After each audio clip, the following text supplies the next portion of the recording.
नमस्कार दोस्तों, मैं नगीना शर्मा बोकारो गार्डन में आप सभी का तहे दिल से स्वागत करती हूँ। दोस्तों, आज जो वीडियो मैं आपसे शेयर करने जा रही हूँ, ये आप सभी जो गार्डनर हैं, पेड़ पौधे लगाते हैं घर में, चाहे वो फ्लावर वाले प्लांट हो या फिर फूल नहीं देने वाले पौधे हो, हैंगिंग पॉट हो या फिर इंडोर पौधे हो, ये आपके फ्रूट वाले पौधे के लिए भी लाभदायक है। आप सब्जी लगाते हैं, सॉइल में लगाएं या फिर पॉट में लगाएं, उसमें सब्जियां कैसे अच्छी आए, मिर्ची क्यों नहीं फलती है, मिर्ची फ्रूट नहीं आ रहे हों या फिर उसमें फ्लावर खराब हो जा रहे हों, गिर जा रहे हों, इन सब बातों पर चर्चा होगी। तो चलते हैं और चलकर वीडियो में आपसे शेयर करते हैं कि क्या कुछ हमें करनी चाहिए जिससे कि हमारे बगीचे में जो हम फ्रूट लगाएं, सब्जियां लगाएं, सब में अच्छे से फ्रूट और सब्जी आए और हमारा बगीचा फूलों से ढका रहे। दोस्तों, सबसे बड़ा हैक्स मैं गार्डनिंग में आपसे ये शेयर करना चाहती हूँ कि आपके पास पेस्टिसाइड ना हो, कोई कीटनाशक आपके पास मौजूद ना हो, फिर भी आपके घर शैम्पू रहता है या डिश वॉश रहता है, तो इसका उपयोग कर आप अपने बगीचे से मीलीबग, स्नेल, एफिड इन सब को हटा सकते हो। तो इसके लिए आपको क्या करनी है, 1 लीटर पानी लेना है, उसमें 1 बड़े चम्मच से आप शैम्पू मिला दो और फिर उसका छिड़काव करो अपने पत्ते पत्ते पर, पौधे के एक एक भाग में छिड़काव करोगे और 3 दिन के अंतराल में फिर दोबारा कर दोगे तो सही हो जाएगा। इसी तरह अगर आपको डिश वॉश का उपयोग करना है तो उसमें 1 छोटे चम्मच आपको लेने होंगे डिश वॉश, क्योंकि ये थोड़ा ज़्यादा हार्ड होता है। तो 1 चम्मच आप इसमें छोटे वाले लोगे और 1 लीटर पानी में डालकर आपको छिड़काव करना है, तो आपको एफिड, मीलीबग, स्नेल वगैरह से मुक्ति मिल जाएगी। दूसरे हैक्स में मैं आपको बता दूं कि विनेगर, आपके घर में विनेगर रहता ही है, तो विनेगर का उपयोग कर भी आप पौधे में फ़ायदे ले सकते हो इसका। और इसमें करना क्या है, विनेगर में आप पेस्टिसाइड का भी काम करेगा, इससे फंगस नहीं लगेंगे। मीलीबग अगर लग रहे हैं तो आपके नहीं रहेंगे, हट जाएंगे। साथ ही जो एसिड लविंग प्लांट, उनके लिए काफ़ी फ़ायदेमंद होता है। इसमें आप देखोगे कि 1 लीटर पानी में 1 चम्मच आपको डालनी है विनेगर की। 1 चम्मच विनेगर का अगर डालते हो और इसके बाद उसका छिड़काव करते हो तो कोई भी कीट आपके पौधे को या फंगस बर्बाद नहीं करेगा। और सॉइल में अगर दे देते हो तो ये सॉइल के पीएच को भी आपका कम कर देता है। दोस्तों, तो इस तरह 1 लीटर पानी में 1 चम्मच देकर 15 दिनों पर आप छिड़काव कर दिया करें और सफ़ेद मक्खी, मीलीबग, ये सब से आप देखोगे कि छुटकारा आपके पौधे को मिल जाए। दोस्तों, अब आपके सामने तीसरे नंबर पर ये चॉक है, जिसको हम लोग सब बचपन से जानते हैं, ब्लैक बोर्ड पर लिखने में काम में आता है। और बचपन में आपने बहुत सारे चॉक स्कूल से उठाकर छोटे टुकड़े लाए भी होंगे, और मैं तो स्कूल में पढ़ाती भी थी, तो इससे मेरा पुराना संबंध है।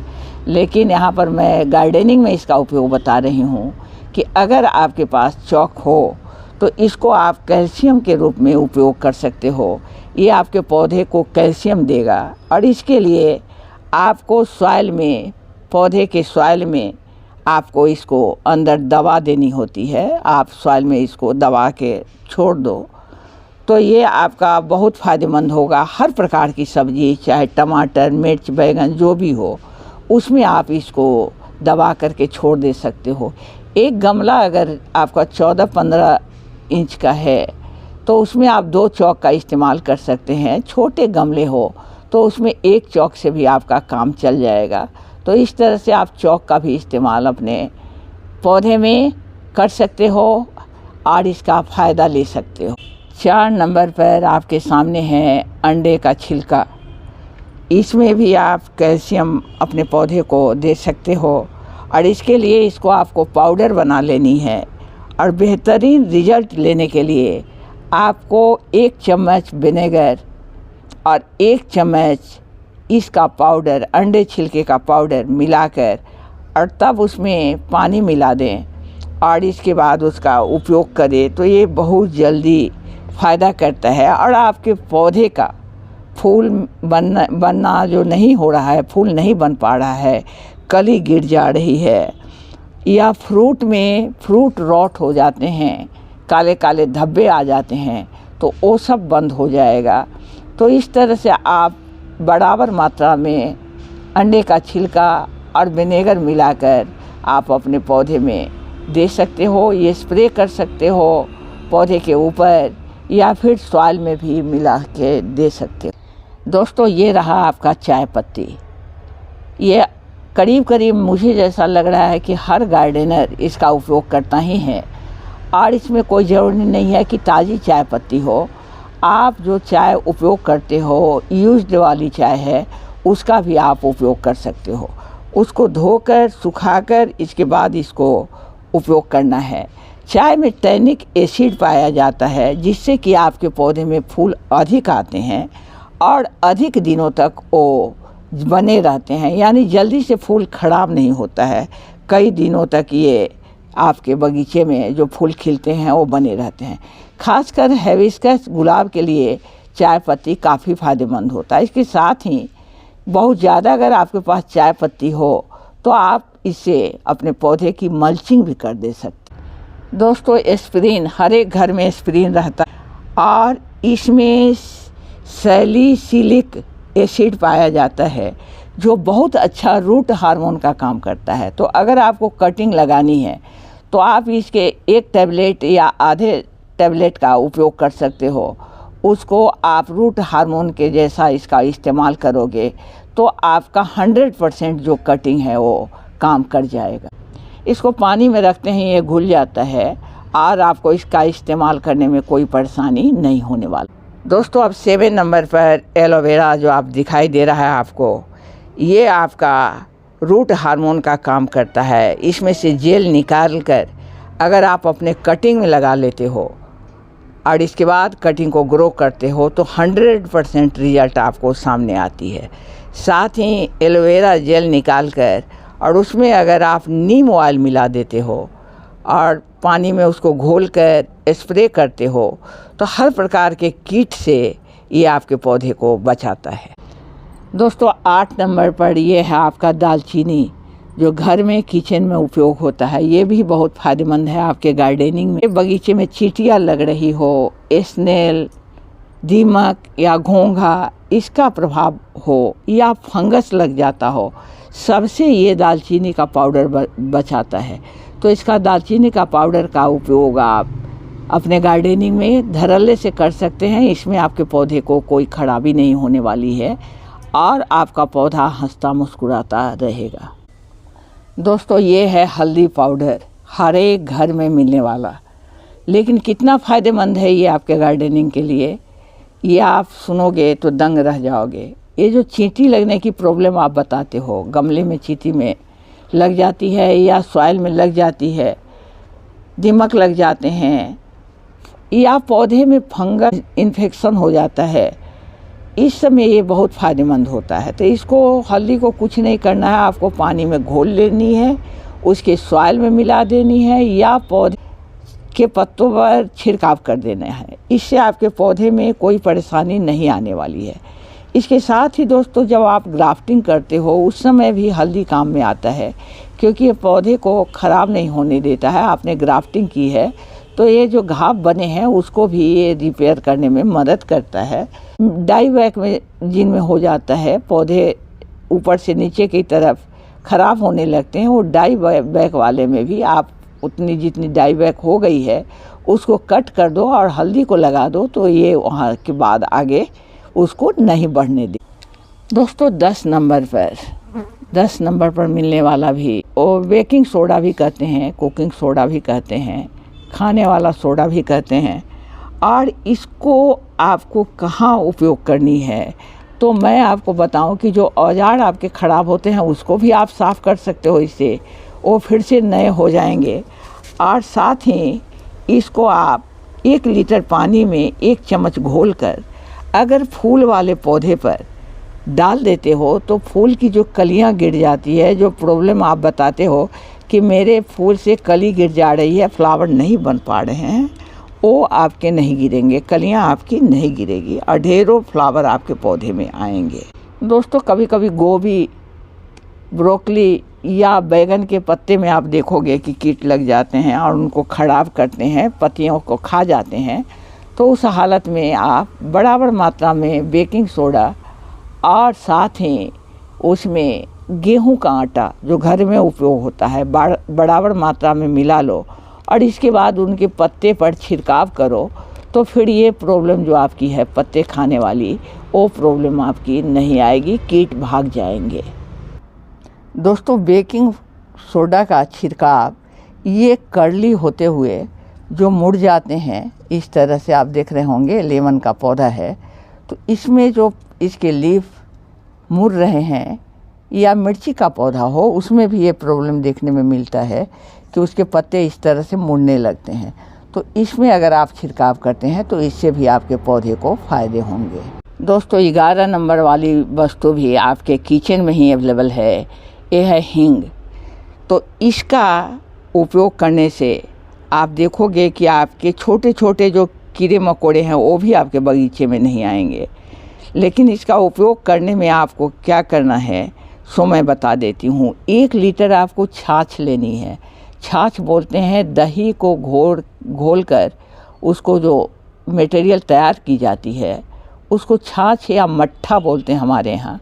तो 1 लीटर आपको लेनी है, उसमें आपको 1 चम्मच हींग मिला देना है और 1-2 घंटे बाद उसका आपको स्प्रे करना है पौधे पर। तो जितने भी जीव जंतु आप देख रहे हो, कीट देख रहे हो, इसके स्मेल से वो भागेंगे और आपके पौधे में, आपके गार्डन में दोबारा आने की कोशिश नहीं करेंगे। दोस्तों 12वां हैक्स है अलम फिट करी, जिसको शेविंग करने के बाद अक्सर आप देखते होंगे लोग लगाते हैं अपने चेहरे पर। तो ये भी आपके पौधे के लिए बहुत फ़ायदेमंद है। ये तो सबसे बड़ी बात है कि ये आपके सॉइल को एसिडिक बनाता है। तो जिन पौधों को एसिडिक सॉइल पसंद है, चाहे वो गुलाब हो, अड़हुल हो, इन सब को एसिडिक सॉइल बहुत पसंद है, तो उनके लिए बहुत फ़ायदेमंद है। अब इसको क्या करना है, 1 लीटर पानी में इसको आप तोड़कर, ये तो पूरा पड़ा हुआ है, इसको तोड़कर इसका पाउडर बना लोगे और 5 ग्राम 1 लीटर पानी में घोल लोगे। घोल करके अगर छिड़काव करते हो पौधे में तो आपके यहाँ मच्छर, घोंघा, स्लग और किसी तरह के भी कीट और खराबी आपके पौधे में नहीं आएंगे। फंगस, बैक्टीरिया जो हानिकारक है वो भी उस पर असर नहीं कर पाएगा। दोस्तों ये मत समझना कि मैं यहाँ हरा वाला केला आपको दिखला रही हूँ। एक्चुअली पके केले अभी जाड़े में मैं घर में नहीं खा रही हूँ, इसलिए छिलके नहीं हैं अभी अवेलेबल, नहीं तो मैंने ढेर सारे केले आपको दिखलाए हैं। तो पके केले आप खा लेते हो, उसके छिलके को आपको फेंकनी नहीं है। उसमें केले में इतना लाभदायक आपको न्यूट्रिएंट्स है जो आपको पौधे को पोटेशियम देता है, और इसलिए इसको कभी भी फेंकना मत। इसको कई तरह से आप पके केले के छिलके का उपयोग कर सकते हो, उसका पाउडर बनाकर आप उपयोग कर सकते हो, या सीधे आप केले के छिलके को पानी में डाल लोगे और 2 दिन के बाद उसका उपयोग कर सकते हो। तो ये आपके पौधे के लिए काफ़ी फ़ायदेमंद होगा। दोस्तों ये है लकड़ी का राख, ये आपका 14 नंबर में मैं इसको डाल रही हूँ। ये भी बहुत फ़ायदेमंद है। इसको जहाँ पर आपको कीट लग रहे हो, खास करके बैगन में मैं अक्सर इसका उपयोग करती हूँ। तो बैगन के पौधे के पत्ते को खा जाते हैं कीट, तो उसमें आप लकड़ी के राख का उपयोग कर सकते हो, या और भी कहीं कीट अगर पौधे को खाने वाले कीट लगे हुए हैं तो उस पर भी इसका लकड़ी के राख का आप छिड़काव कर सकते हो। ये रहा प्याज का छिलका, जिसको हम लोग अक्सर फेंक देते हैं। तो इसको दोस्तों आपके पौधे के लिए बहुत फ़ायदेमंद है। इसको आप फेंका ना करें, इसको अपने पौधे को ज़रूर दे दिया करें। अब कैसे देनी है इस पर बात करते हैं। तो एक तो आप इसको चाय बना सकते हैं, इसकी छिलके को लो, 5-7 प्याज के छिलके हों या 2-3 जो भी हो आपके पास, उसके अनुसार आप उसमें पानी मिला दो और उसको 1-2 दिन के लिए आप रहने दो। इसके बाद उसको क्या करनी है कि छान कर अपने पौधे में स्प्रे कर सकते हो या आप उसमें दे सकते हो सॉइल में भी। प्याज के छिलके में पोटेशियम और फास्फोरस दोनों होते हैं और आपको अगर ज़्यादा कुछ नहीं करनी है तो सीधे भी आप इससे मल्चिंग अपने पौधे का कर दे सकते। दोस्तों, इसमें सतर्क ही रहनी है कि जो इसका ये वाला हिस्सा है वो नहीं आनी चाहिए। ये जो आपको थोड़ा गीला वाला हिस्सा दिखाई देता है, ऐसा हिस्सा जो खाने के काम में आता है उसको आपको नहीं देनी है। प्याज का खाद देने के समय केवल आपको इसी बात का ध्यान रखना है। दोस्तों, 15 नंबर में प्याज था तो 16 नंबर में आ गया लहसुन। लहसुन भी कम फ़ायदेमंद नहीं है। लहसुन और हरी मिर्च का पेस्ट बनाकर आप अपने पौधे पर छिड़काव करोगे तो भी कीट को नाश करता है, कीटनाशक बन जाता है। साथ ही ये बहुत फ़ायदेमंद होता है, इसलिए इसको आप फेंका ना करें। इससे भी आप अपने पौधे को मल्चिंग कर देते हो तो चींटियाँ जो गमले में लगती है वो नहीं लगेगी। दोस्तों, 17 नंबर पर आप यहाँ देख रहे हैं मूंगफली का छिलका है। ये भी बहुत फ़ायदेमंद होता है। जब आप पौधे को पॉट कर रहे हो, पॉट में लगा रहे हो तो उसके पेंदी के पास जहाँ पर आप ईंट का टुकड़ा रखते हो वहाँ पर भी इसको रख सकते हो या मल्चिंग कर सकते हो। ढेर सारे न्यूट्रिएंट्स से आपके पौधे को देता है।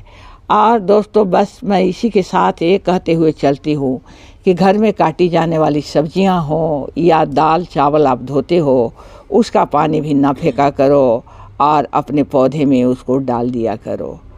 इसी के साथ आप सभी को नमस्कार, आदाब, सत श्री अकाल और मेरे बच्चों को मेरा बहुत बहुत प्यार।